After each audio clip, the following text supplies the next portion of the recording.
social media guru of the Wall Street Journal, who's also been following the reaction of the social media world to the speech. What have you learned, besides what Kelly's already learned on her own? I think one thing that's interesting to remember is that, as one of our recent WNBC News polls found, right, Twitter users disproportionately support President Obama. That's right. So, in monitoring the reaction on Twitter, one thing we're monitoring, I think it's fair to say, is reaction among the president's base. Reaction was very good.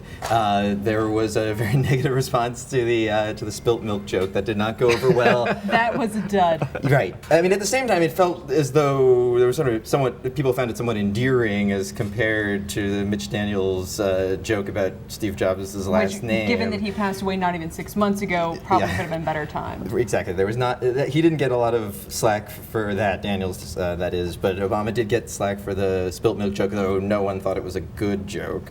Twitter came out with numbers very quickly after the speech and said that the spilt milk joke was the moment of the speech at which we had the highest frequency of tweets per minute.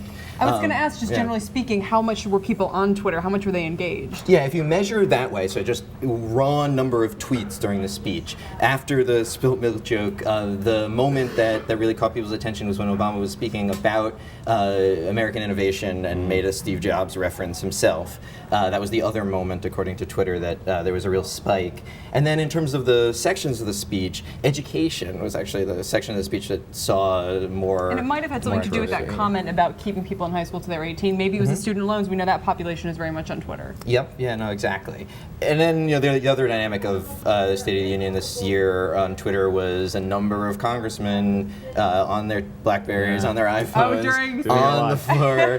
As guilty as I am of tweeting while participating. Did you get a sense last word as to where people were watching the speech online? Because it was available everywhere, and where did the traffic seem to be going? There was a lot of praise for C-SPAN as a raw feed, so you could pick up. CNN also had an interesting view that way. You could pick up some of the chatter on the floor. People were seeking that out.